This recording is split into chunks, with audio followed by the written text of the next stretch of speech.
This happened around 2000 and I'd say 2006 or so, 2005 maybe even, in Gainesville, Florida, where I was an undergraduate. And at the time I was working at a bar slash music venue, so I was coming home quite late, I'd say 3 or 4 in the morning, because in the US the bars close at 2. And a friend of mine was visiting. He's actually a firefighter in Rochester, New York. And he'd just come down to visit, and we were going on holiday and just to go to the beach and have fun. And I'd come home from work one evening, and it was quite late, and I went to take a shower. And when I came out of the shower, Jeremy, who's my friend, who's the firefighter, was just sort of gone. And I just imagined that he went out and, I don't know, walked around the neighborhood or whatnot. But then the police showed up at the house and described Jeremy, because he'd run out without a shirt on, and I know when I went to take a shower he wasn't wearing a shirt. So they asked me if I knew him, and I said I certainly did. And they asked me to come out to the police car where Jeremy was standing next to a couple of police officers and a detective. And they opened the back of the police car, and there was a man in the back. I'd say he's about 45, huge, I mean almost 2 meters, and just like sweaty, like probably on meth, very, very blonde, blue-eyed. When I stood at the car, he started to become really aggressive. He was handcuffed, of course. They handcuffed him in the back seat, and he started screaming things at me like, "You wanted me to look at you, you made me follow you," just sort of accusing me of being provocative to him so that he could essentially follow me, I guess. The police were at our house for quite a while, and outside of the outside windows of the bathroom in my room, there were his boot prints from, weeks, and there's also semen on the outside of the wall, which is pretty unnerving. And that he'd already been arrested, I don't remember exactly how many times, as a sexual predator. So the detective that was on the case told me that it was a pretty bad situation, because when a sexual predator escalates to stalking, then they can do some pretty surprising moves, aka rape and kill, I assume. And yeah, that's pretty much it.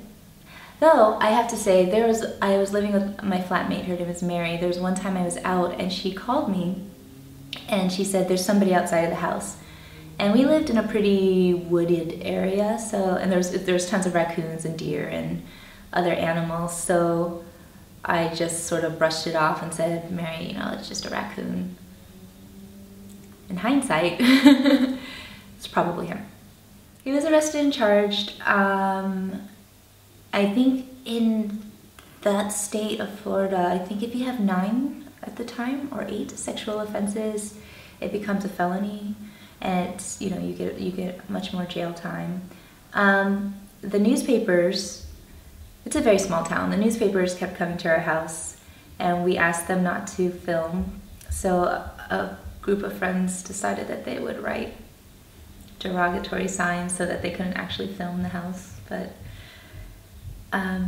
yeah, I mean, in my case, nothing happened, so I'm lucky.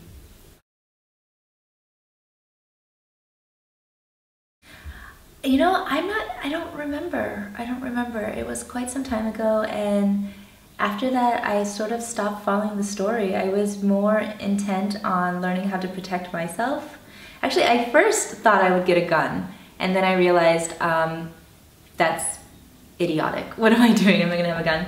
But just sort of learned different ways of being aware of your surroundings and protecting yourself, and just making sure that you're not in the same sort of situation, getting floodlights around the house so that if somebody walked by, the lights would turn on. And they have these really nice little keychains that women can purchase for $5 even, and you sort of attach them to your fingers when you feel threatened, and you can sort of defend yourself in a way that's unexpected.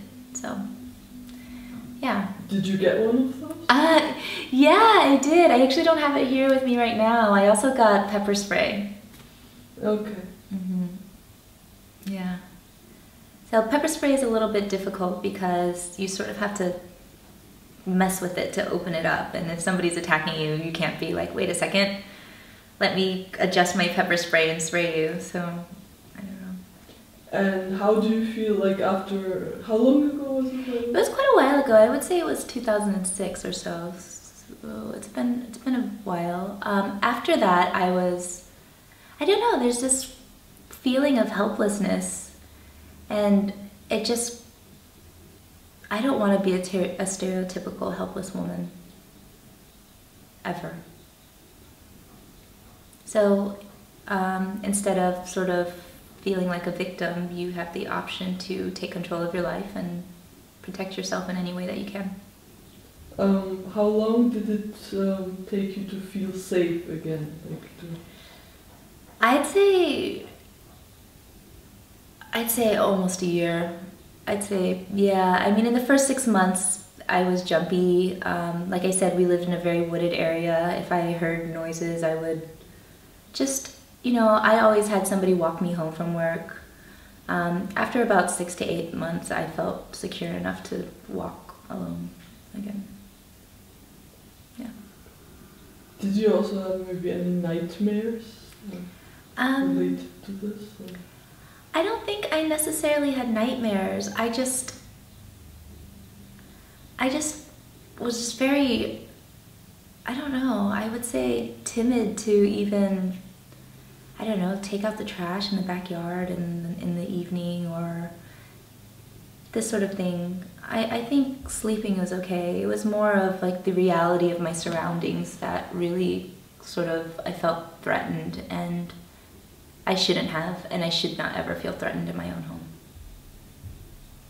Okay, thank you. You're welcome. Yeah.